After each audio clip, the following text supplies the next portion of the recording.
Dear friends, जैसा कि हम लोग पिछले वीडियो में देखे कि जो इंग्लिश प्रोज का सेकंड लेसन है ए फेलो ट्रैवलर, इसमें हम लोग पढ़ते हुए यहाँ तक पहुँच चुके थे कि किस तरीके से लेखक जब उस डिब्बे में अकेला हुआ तो उसे लगा कि वो कोई भी काम कर सकता है, जैसे सर के बल लेटना, पूरे गद्दे पर पूरी लंबाई में लेट जाना, सर के बल खड़े होना, खिड़कियों को खोलना बंद करना, ऐसे तमाम चीज़ें उसके दिमाग में आई। वो ऐसा कुछ किया नहीं था। अंत उसे एक मच्छर वहाँ मिलता है, उसे काफ़ी देर तक उसे डिस्टर्ब किया, जिसे वो मारने का निश्चय करता है। अंत में पूरी ताकत और पूरी चालाकी लगाने के बाद भी लेखक सफल नहीं हो पाया। तो उसे लगा कि अब तो हंसी और मजाक का पात्र हो गया है, तो उसे अपने आप को, अपने खोए हुए सम्मान को कैसे वापस दिला सकता है। तो थोड़ा सा जो हमने आपको पिछले वीडियो में बताए थे वहाँ से ही शुरू करते हैं, तो इसको देख लिया जाए, क्योंकि यहाँ से एक्सप्लेनेशन भी कभी कभी पूछा जाता है कि मैग्नानिमिटी एंड मर्सी, ये थोड़ा आपको पहले भी मैंने बताया था, magnanimity and mercy way the noblest attributes of man, यानी उदारता और दया मानव का सबसे उत्तम गुण होता है। इससे उत्तम और महान गुण कोई दूसरा नहीं है। In the exercise of these high qualities, इन उच्च गुणों का प्रयोग करके I could recover my prestige, मैं अपने सम्मान को प्राप्त कर सकता था। At present I was a ridiculous, present time तो ये था कि मैं रेडिक्यूलियस हो गया था, यानी एक प्रकार से मजाक की वस्तु बन गया था। ये थिंग फॉर लाफ्टर एंड डेरिजन, यानी हंसी और उपहास का पात्र था, यानी उपहास और हंसी का पात्र बन गया था। By being merciful I could research the moral dignity of man, यानी दयावान होकर के हम अपने उस जो नैतिक सम्मान था उसे प्राप्त कर सकते थे। And go back to my corner with honour, और बड़े ही आराम से मैं अपने उस कॉर्नर पर जहाँ मैं पहले बैठा हुआ था वहाँ जा कर के मैं बड़े रिलैक्स मूड में, रिलैक्स रूप में मैं अपने आप को वहाँ यानी उस जगह पर मैं बैठ सकता था वापस जा कर के। तो लेखक ये बता रहा है कि किस तरीके से वो आगे बढ़ा। I withdrew the sentence of death, और वो जो सेंटेंस था जो मैंने उस मच्छर को मारने के लिए लिखा था, I withdrew the sentence of death, मैं उससे पीछे हट गया, यानी उस सेंटेंस को मैंने विड्रा कर दिया, उसे हटा दिया, काट दिया। I said returning to my seat, और अपने सीट पर वापस होते हुए मैंने कहा, I can not kill you, मैं तुम्हें मार नहीं सकता, but I can reply to, लेकिन मैं तुम्हें क्षमा तो कर सकता हूँ। आई डू इट, मैं ऐसा करता हूँ। अर्थात आई कैन नॉट किल यू, मैं तुम्हें मार नहीं सकता, but I can reprieve you, लेकिन मैं तुम्हें क्षमा कर सकता हूँ। आई डू, यानी मारना अगर मेरे बस में नहीं है, क्षमा करना तो मेरे बस में है, मैं ये करता हूँ। उसके बाद लेखक बड़े ही आराम से गया अपने उस जगह जहाँ पहले बैठा हुआ था, आराम से बैठ गया। अब उसके मन में कोई पश्चाताप, कोई दुख, ऐसी भावना नहीं थी कि उसके वो एक मच्छर के सामने बहुत छोटा साबित हुआ या उसे मार नहीं पाया। ऐसी भावना सब कुछ खत्म हो चुका था और सुपीरियरिटी की भावना खत्म हो गई थी। अगले टॉपिक पर हम लोग देख रहे हैं, अगले पैराग्राफ में, आई टुक अप माई पेपर, मैंने अपना पेपर उठाया, and he came and sat on it, और वो आया उस पर बैठ गया। फुलिश फेलो आई सेड, मैंने कहा मूर्ख साथी, यू मूर्ख जीव, you have delivered yourself into my hands, अरे मूर्ख जी, तुम अपने आप को मेरे हाथ में ही दे दिए हो, स्वयं को ही मेरे हाथ में डिलीवर कर दिए।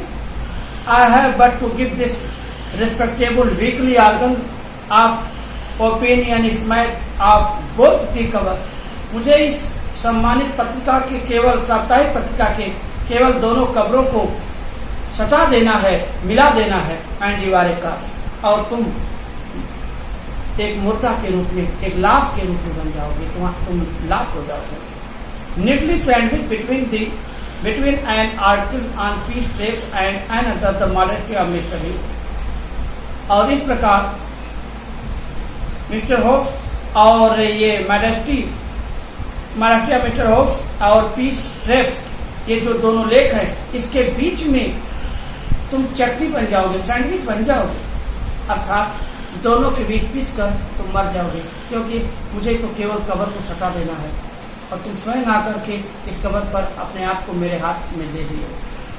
But I shall not do it, लेकिन मैं ऐसा नहीं करूंगा।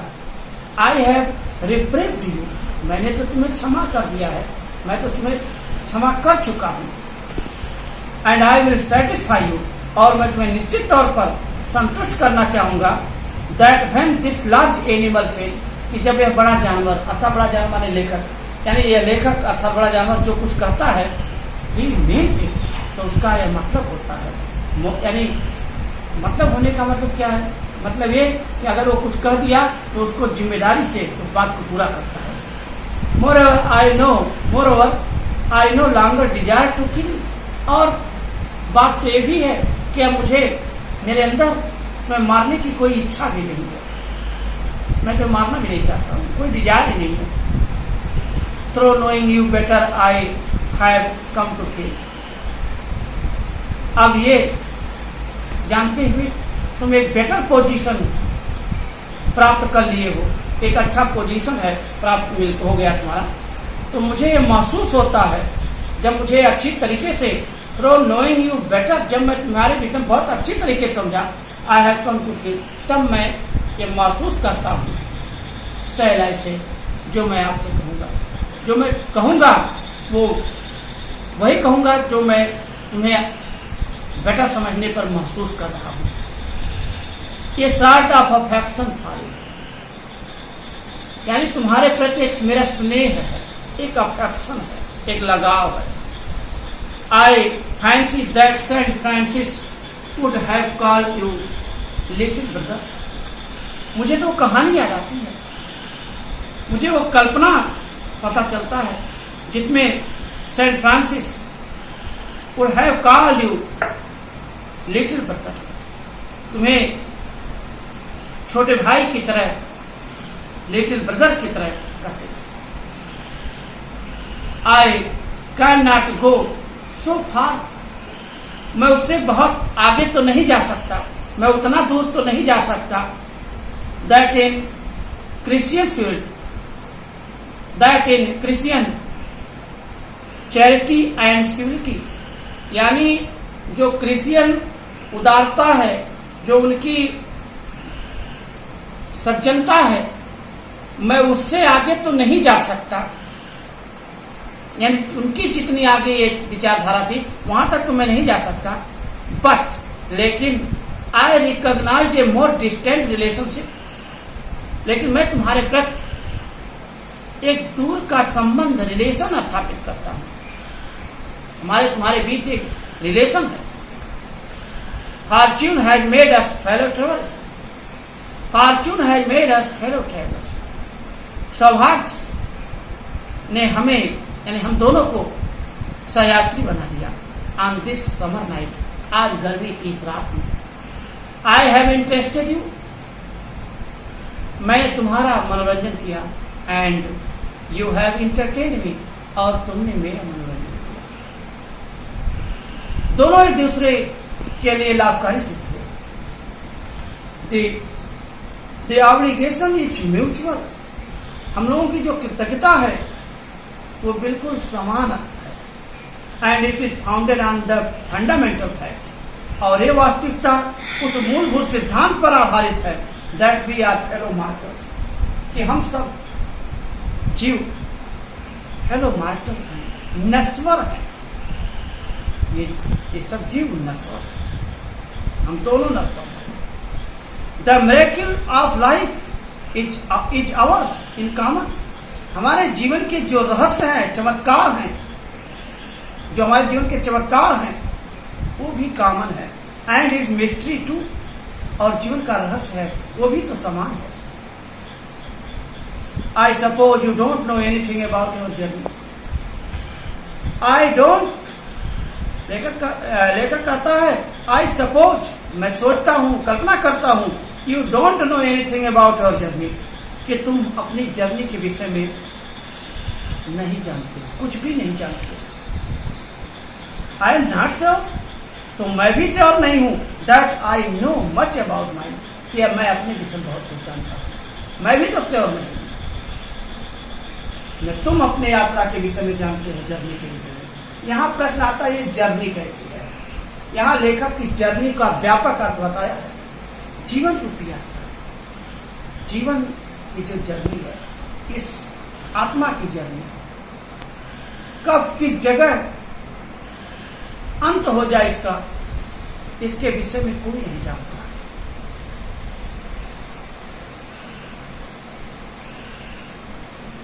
I suppose you don't know anything about your journey.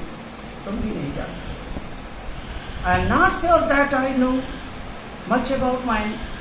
तो मैं भी अपने विषय में बहुत ज्यादा नहीं जानता हूँ। We are really when we come to think of it. हम लोग वास्तव में हैं जब ये सोचते हैं, जिस समय ये विचार मेरे अंदर आता है, जब मैं ऐसा सोचता हूं, तब पता चलता है कि जब तुम अपनी यात्रा के समय नहीं जानते तो मैं भी नहीं जानता हूं। जब ये विचार, ऐसे भाव मेरे अंदर आते हैं, ए गुड डील है लाइक, तो लगता है काफी हद तक हम लोग समान ही हैं। हमारे और तुम्हारे में बड़ी समानता है। फिर आगे बताता है, good deal alike just a person. हम लोग तो ठीक वैसे हैं जैसे भूत होते हैं, भूत की तरह। भूत की क्या विशेषता, अभी दिखाई दी, अभी नहीं दिखाई दी, गायब हो गए। ऐसे जीवात्मा भी है। एंड दैट आर अभी है, एंड देन आर नॉट, अभी नहीं है, अभी हैं और अभी नहीं। जस्ट लाइक ए पर्सन, भूत की तरह। लगता है जीवन का अर्थ कितना जटिल है, तुम भी उसे नहीं जानते हो, मैं भी नहीं जानता।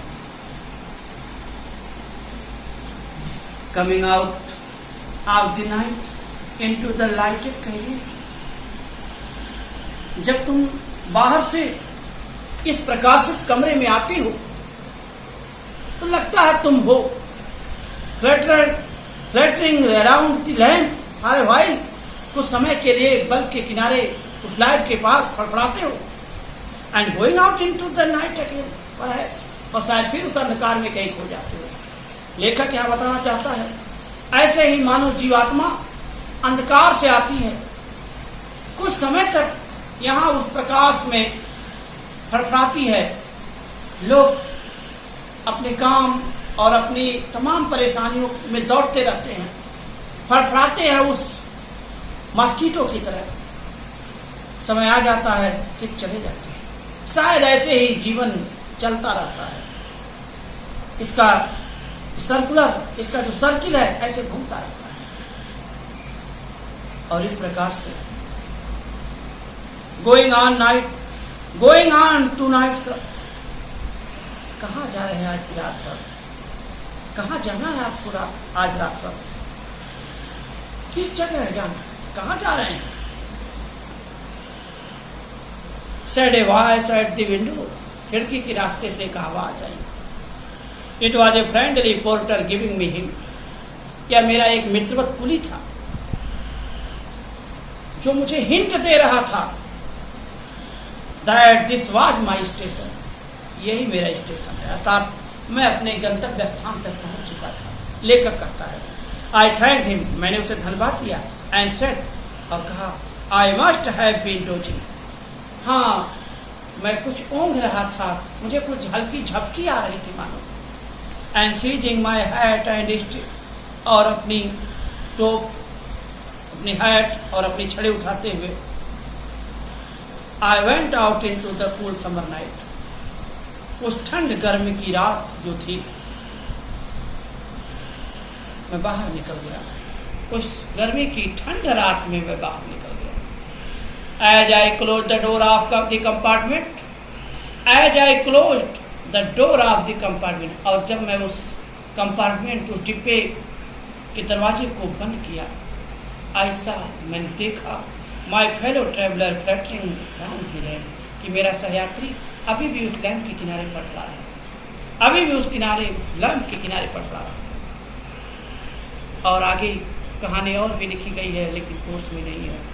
यहाँ इस कहानी की समाप्ति होती है और हम लोग इस तरीके से फेलो ट्रैवलर का लाइन टू लाइन अध्ययन किए और देखे कि फेलो ट्रैवलर एडी गार्डनर ने किस प्रकार से लिखा है, क्या भाव है, कैसे जीवन, आत्मा और तमाम चीज़ों के विषय में वो एक संकेत दिया है कि जीवात्माएं कैसे आती हैं और कैसे यहाँ पर आती है और फिर चली जाती हैं। बहुत कुछ रहस्य इस लेसन में बताया गया है। फिर हम लोग अब इसके शॉर्ट आंसर टाइप क्वेश्चंस और एक्सप्लेनेशन की तरफ बढ़ेंगे, जो हम आपको अगले वीडियो में बताएंगे। Thank you.